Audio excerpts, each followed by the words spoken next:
Hey there campers, Nick with Gold Meadow Adventures. I'm going to take you on a quick tour of our 24-foot Sunseeker RV.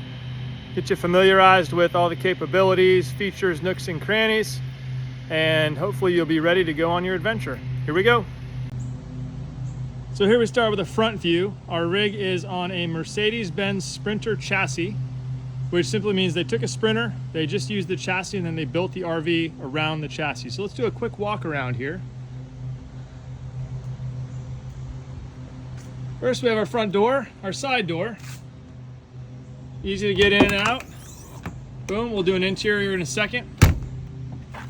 The television is turned on and off by the remote control.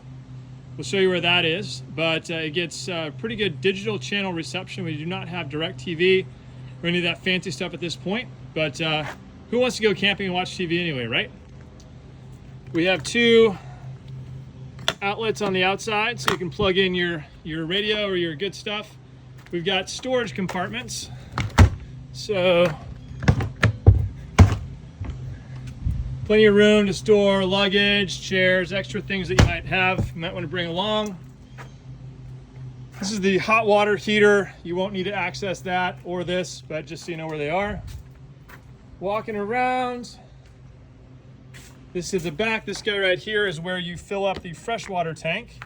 Simply stick a hose in, fill it up until it overflows, and then you're good to go. Easy peasy. This is our ladder.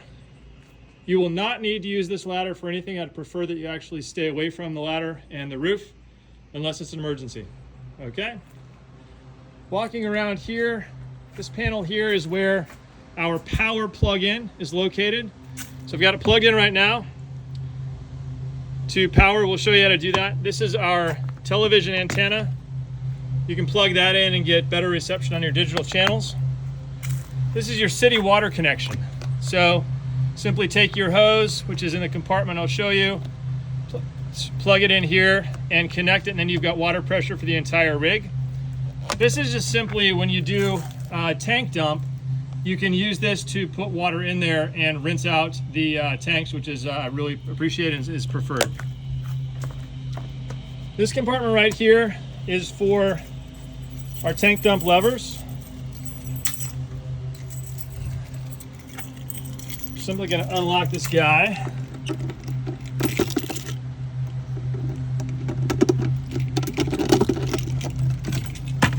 So this is your gray tank lever, this is your black tank lever. Okay, we'll show you how to do that in a different part of the video. This is your main waste tank dump. Just to familiarize you with it, we'll show you how to do the actual tank dumping sequence in a moment. This is your generator access. Again, you should not need to access this panel because the generator is controlled from the inside panel. I'll show you that in a minute, but just so you know where it is, just in case.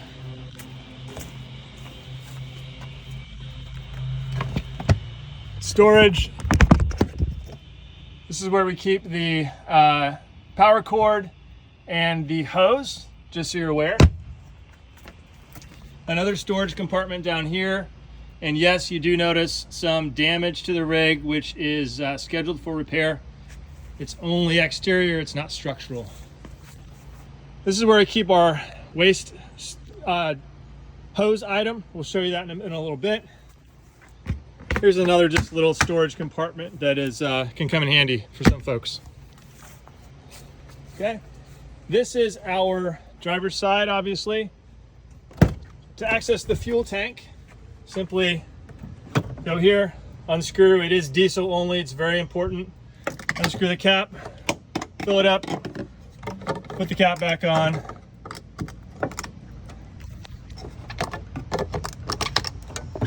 And don't forget to shut the door. Okay. That is the exterior of the rig. Thank you. So here we start with a front view. Our rig is on a Mercedes-Benz Sprinter chassis, which simply means they took a Sprinter, they just used the chassis, and then they built the RV around the chassis. So let's do a quick walk around here. First we have our front door, our side door. Easy to get in and out. Boom, we'll do an interior in a second. The television is turned on and off by the remote control. We'll show you where that is, but it gets pretty good digital channel reception. We do not have direct TV or any of that fancy stuff at this point, but who wants to go camping and watch TV anyway, right? We have two outlets on the outside, so you can plug in your radio or your good stuff. We've got storage compartments. So plenty of room to store luggage, chairs, extra things that you might want to bring along. This is the hot water heater. You won't need to access that or this, but just so you know where they are. Walking around. This is the back. This guy right here is where you fill up the freshwater tank. Simply stick a hose in, fill it up until it overflows, and then you're good to go. Easy peasy. This is our ladder. You will not need to use this ladder for anything. I'd prefer that you actually stay away from the ladder and the roof unless it's an emergency. Okay? Walking around here, this panel here is where our power plug-in is located. So I've got it plugged in right now to power. We'll show you how to do that. This is our television antenna. You can plug that in and get better reception on your digital channels. This is your city water connection. So simply take your hose, which is in the compartment I'll show you, plug it in here and connect it, and then you've got water pressure for the entire rig. This is just simply when you do a tank dump, you can use this to put water in there and rinse out the tanks, which is I really appreciate and is preferred. This compartment right here is for our tank dump levers. Simply going to unlock this guy.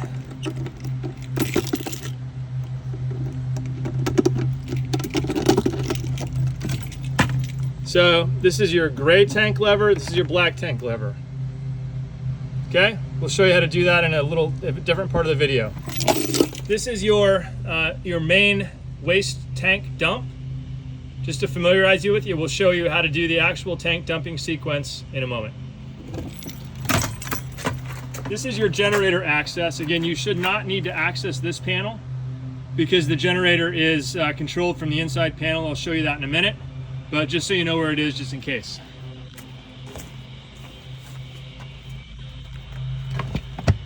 Storage. This is where we keep the power cord and the hose, just so you're aware. Another storage compartment down here. And yes, you do notice some damage to the rig, which is scheduled for repair. It's only exterior, it's not structural. This is where I keep our waste hose item. We'll show you that in a little bit. Here's another just little storage compartment that is can come in handy for some folks. Okay, this is our driver's side, obviously. To access the fuel tank, simply go here, unscrew. It is diesel only, it's very important. Unscrew the cap, fill it up, put the cap back on.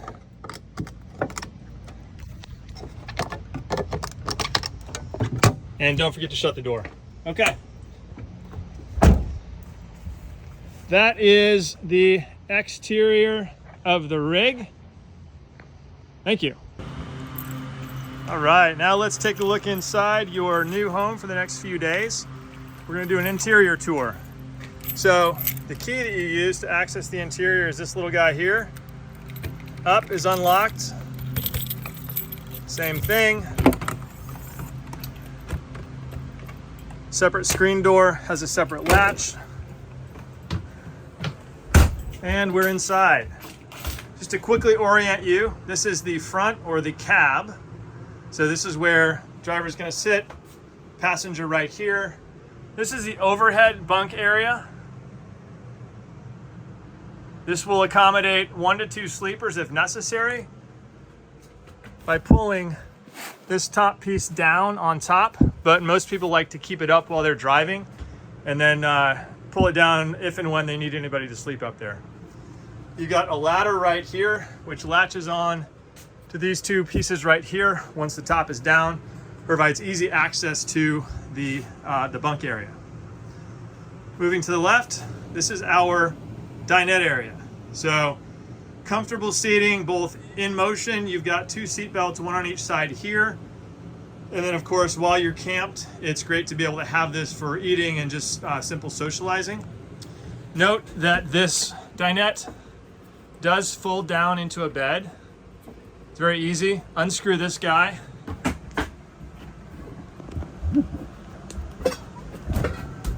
Lift this off. This pipe comes out. You can just throw it up there. The bed kind of folds down underneath. This cushion pulls up over. This cushion folds down.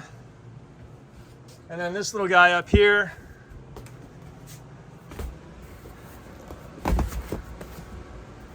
can be used to fill in the gap. And this is what your dinette looks like when it's folded down, ready to be a comfy, cozy bed with the supplied linens in the back, which we'll show you in a second. Okay, quick show of the pantry. We've got you stocked with plenty of plates, cups, and cutlery.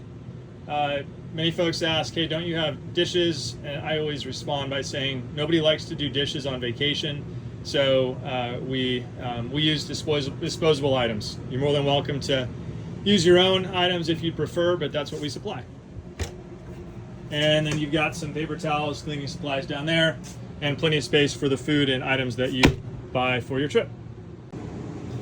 Moving from the dinette to the primary bed. The thing I like about this primary bed is that when the slide out is out, the mattress expands, and then we'll show you when the slide out comes in, the back part of the mattress folds over the front part to make it easy to remake the bed once you do get to camp, okay?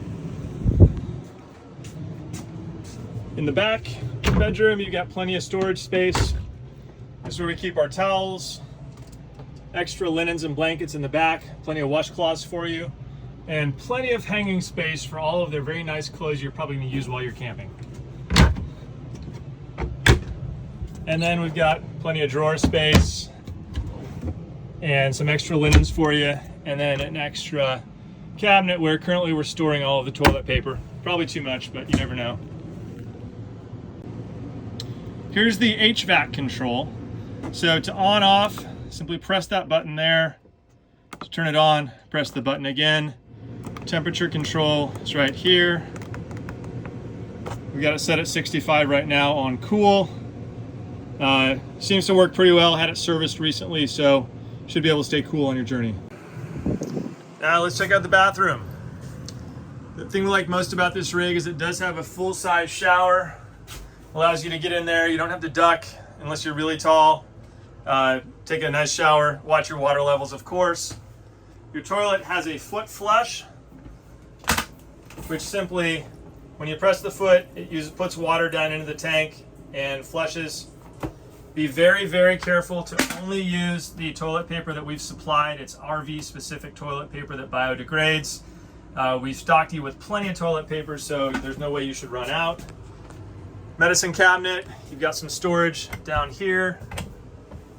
We do have some, they call them porta packs. If you can drop those into the toilet periodically, it'll help you keep your smell down from your waste tank. Again, just another storage compartment here. The lights for the bathroom right here. The fan, the switch on the right, actually turns this fan on right here, which will help you if you're taking a hot shower. It'll help get the warm air out. I would, however, caution you to always make sure that once you turn the fan off, you shut the vent, otherwise you'll get water intrusion during a rainstorm, and that's not good. Okay? And in the medicine cabinet, plenty of space for your toiletries. And here's the kitchenette. So our guests find this is a well-appointed kitchenette that helps them prepare food when they'd like to do so, and plenty of prep space. This actually folds up for some additional prep space. This sink here, cover comes off, right? Very nice deep sink. You've got your Stove right here, your range. This flips up. You got your controls here. Do some easy grilling. Most people prefer not to use the grill because they'll smell it up, but you're more than welcome to. This is your microwave, standard microwave. Keep in mind that to use the appliances, you must either be plugged into shore power or you must have the generator on and engaged. Pretty straightforward, right? Your lights are under here. Controls there. Plenty of overhead cabinet space. Got some cooking supplies there. Toaster, coffee maker, water bottle. Yes, these will stay closed when you're driving, which is nice. Another storage compartment here, nothing there, so more space for you there. Radio is up here, pretty straightforward to turn it on and use it. Call me if you have any questions. And then our control panel is right here. So this is very important. This is where a lot of the activity within the RV happens, okay? I'm gonna start with the living room light is right here, off and on, straightforward. Your gauges, which are very important that you keep an eye on these. These will tell you what your levels look like throughout your trip. So we'll start with LPG is liquid propane gas. You see by the 4 lights, you're full. Battery, that's the rig's battery, it's full. Your freshwater tank, we've got you at about 2/3 right now. Your black water waste tank is empty. Your gray water waste tank is empty. These two, the gray and the black, you're going to want to monitor continuously because if they do get full, you'll see that your drains are no longer draining, and that's not good. So I always recommend when these get up to 2/3 or so, find a place to dump. If you're at a campsite, they'll normally have a communal dump site. Most truck stops will have dump sites, and certainly a KOA campsite along the road will have a dump site that you can use for a fee. Okay? This is where we start our generator. So I will typically prime it 5 times. 1, 2, 3, 4, 5. Then hit start. And you want to hold that start button until you hear the generator start and engage. It is engaged right now. And then your generator hours are listed right here. You can see we've got 232.6 hours on the generator currently. If you signed up for a plan that limits your generator use, this is an easy way for you to check and see how much generator time that you've used. So to stop the generator, simply hit stop. A couple more important things here. The water pump. So if you are connected to city water, you're not going to need to turn the water pump on. Fortunately, your city water is going to give you enough water pressure to power your faucets and shower. If you're connected to power via the generator, you will need to turn the water pump on, and that's going to get you adequate pressure to your generators, etc. Your water heater, if you're on propane, use gas. If you're on city power, use electric. It takes about 10 minutes to heat up the water tank, and then it works pretty well actually. And then if you won't use the Arctic pack unless you're camping during the cold weather months, which is not likely. And then finally, the slide out. We'll show you separately how that works once we get ready to break camp. So if I hit the home button, we're gonna go to the main section. This is for media. This is where you can connect your phone via Bluetooth, all that good stuff. This is where you access the info, the engine, etc. Got apps and settings. I won't go into those. You can play around with those. Radio, we do have Sirius XM radio with most channels that most people prefer, but also obviously you've got the AM and FM options as well. And then the navigation option is nice as well. You're able to enter kind of where you're headed, and you're able to see the navigation status on this screen as well. Now, one item I like to tell people about is when starting, you may get a message on here that says cannot locate fob. It happens very infrequently, but if that does happen, you'll have to take your fob here before you start it. We'll go under here and you'll see there's a little hole down here that the fob sticks into. That will allow you to start, and then just don't forget that your keys are down there. Again, it does not happen often, but just in case it does, I like to make sure people know about it. One more item, very important. This is your parking brake. As you can see by this indicator here, the parking brake is engaged. to disengage the parking brake, press this button here, lift up, hear at least one click, and then move it down. You'll see the parking brake is disengaged. Now, I tell people the parking brake can be finicky. To engage it, simply pull it up. Never pull it up more than 3 clicks. And if you do, sometimes it has a tendency to get stuck. It's a newer RV, but for whatever reason, the parking brake is finicky. To disengage, pull it up, 1 click, push the button, pull it down, you're disengaged. I would not use the parking brake unless you really feel like you're on a very steep hill. Like, for example, if I go to a gas station, I don't use it. I simply put it in park and shut the engine, and you're good to go. Speaking of gears, this is where we shift, right? So very easy tap to shift. Put your foot on the brake. Down is drive. You can see here you're in drive. Up is reverse. See here you're in reverse. To park, simply push this button in. You're in park. So very straightforward. It's automatic. The gears, they take care of themselves, so you won't have much of an issue.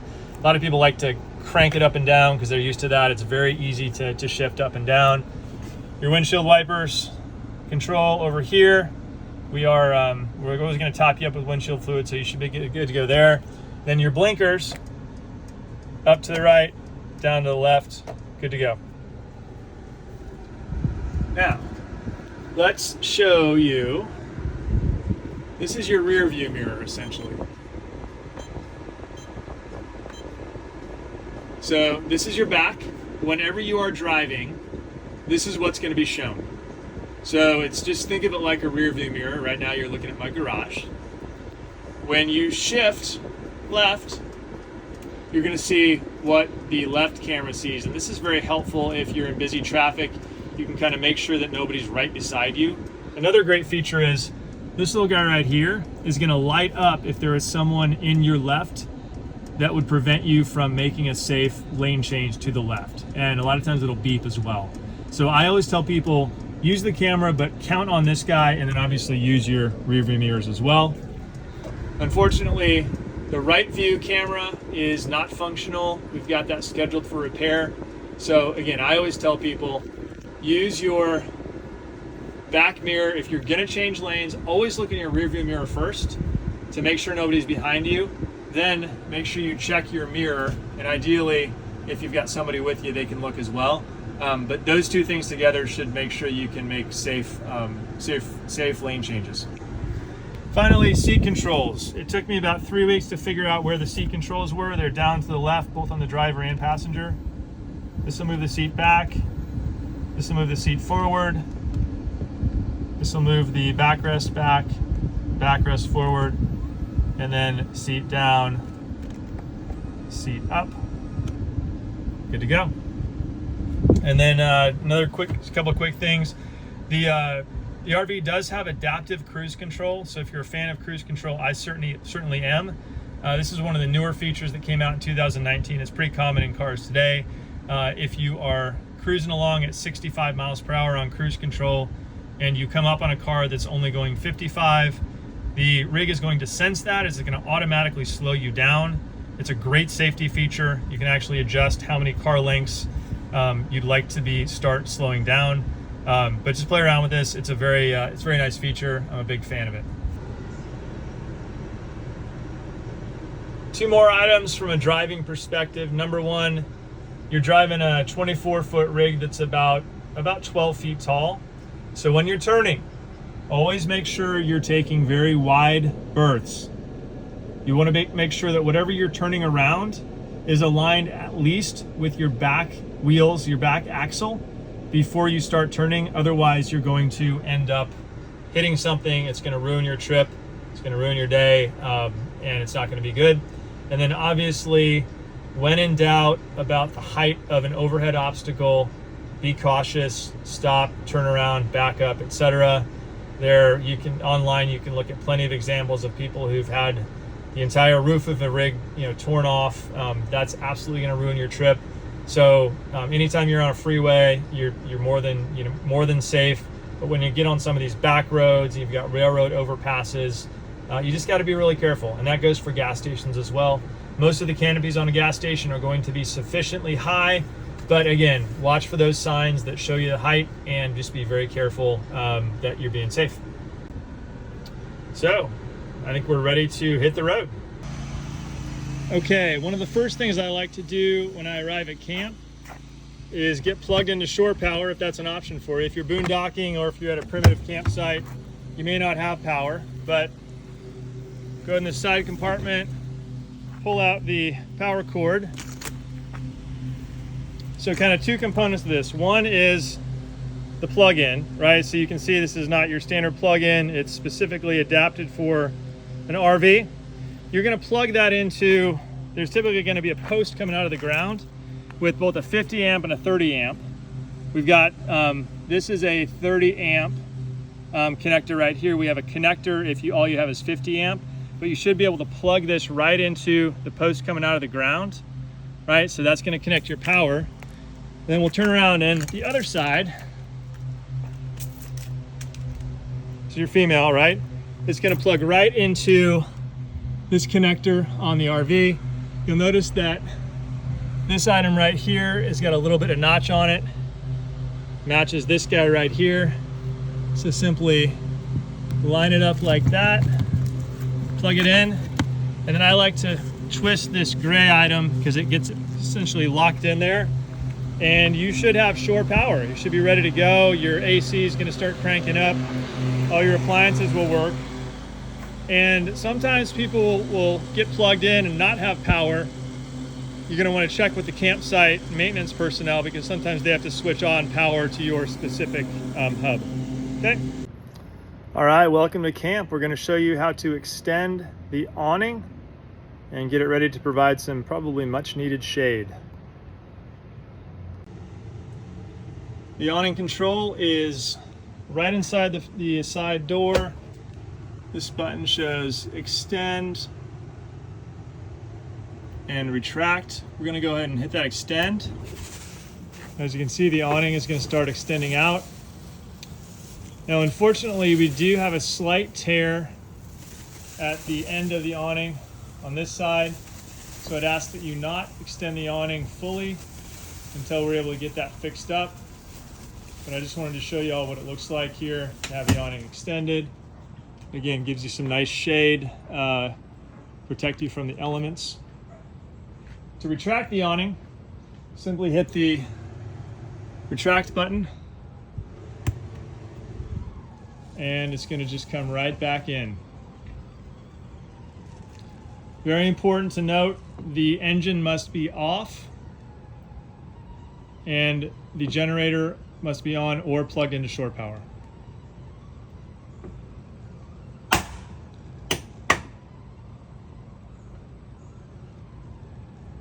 And we wait until it's fully retracted. Let our finger off the key, good to go. The other thing I like to do as soon as I get to a campsite is get my city water connected if that is an option for you, right? So I'll typically take either this white hose or blue hose. The blue hose is typically sufficient. Pull this guy out, and I will connect similar to power. It's gonna be pretty obvious where you're gonna have the city water connection at your campsite. It'll typically be a water pump looking thing or similar. You'll simply screw this end into that city water connection. Then on this side, this is your city water connection here. Plug this in here, screw this guy counterclockwise. Gonna be connected up. I'd probably do this first before connecting over here. Once your water's connected, you're gonna have full pressure, which means that your sink and your showers are gonna operate as desired. You're not gonna be drawing water from your reservoir that we filled up over here. You're gonna be drawing water from the campsite, which is nice. Almost like being at home. There you go. Now we get to talk about everybody's favorite part of camping, which is dumping the waste tanks. Now, if you're at a campsite that has a waste station right next to your campsite, that's ideal because you simply get to pull into your campsite, hook up your dump hose, and forget about it. Open up your valves and you're good to go. Your waste is just going to flow right through and you're good to go. If you're at a campsite that does not have dump stations right next to you or only has a single communal station, then you're going to have to fill up your tanks, monitor their levels, and then make sure that you get to a dump station in time to get them dumped before you cause yourself some problems. So anyway, I'm going to take you through step by step how to get the dump system set up, ready to go, and you'll be a pro in no time. So we start by undoing this main sewer outlet connection. Cap must be securely in place while vehicle is in motion. It is. One of these guys, you simply move it to the left, pull it down, you're good to go. Now, this is our dump hose. It's going to be kept in that door right there. I've got it out just to show you. This section with the little window here is going to go down into the dump receptacle. It's typically going to be on the ground. A lot of times it'll have a little latch that you pull up and put this on. It'll create a nice connection to get your dump securely there. And then you'll be able to tell by watching the water flow through when your tank is actually empty. So we'll come through to this side. These are your dump station levers. Before we do that though, I'm going to get us hooked up here. So the end of this receptacle simply goes on here. Make sure you turn it so that it's tight, so it's sealed, okay? So then you're good to go. You've got this end connected to your sewer outlet connection. You've got this end connected to our imaginary dump station. Then we use this key here to open up your sewer levels. This is your black tank. This is anything from the toilet. This is your gray tank, anything from the sink and shower. I always like to pull out the black tank first because that's going to be your solid waste. Get that flowing, and then about halfway through, when you think there's stuff coming out, then pull out your gray. That's going to be almost entirely liquid. It's going to help make sure that you get all of your waste out in the tank. And again, like I said, you can monitor the flow by looking at this window. If you see stuff coming out, you've still got some more to come. And then depending upon the slope between your dump section and where the receptacle is, you actually may have to kind of urge the water to go through that way. Again, make sure it kind of collects here, and you'll be able to feel the weight, and then you'll see it flow out from there. Once you feel like your tanks are completely empty, if there is a hose at the dump station, you can press it in here, screw it in, and that'll actually rinse out your tanks. And again, you'll kind of do the same thing here, make sure the water's coming through. And then is what I like to do is once we're done, we obviously need to push our levers back in to make sure that we don't have anything, can flow out while we're driving. Lock this guy up. It's a little finicky. It's a lot finicky. All right, it's time to break down camp. We've got places to be, so we're going to start by shutting off your city water connection at the source. Turning this guy to disconnect. Turning him clockwise. Get your hose disconnected. Put him back into the storage compartment here, as such. And then you're going to want to unplug your shore power connection from the source. Unscrew this gray tightener until you feel it loosen up. Pull the connector out, put this guy back into your thing, and you are ready to go. Then unhook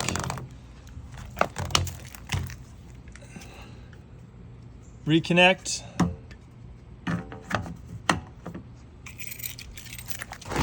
And this guy's kind of like a slinky.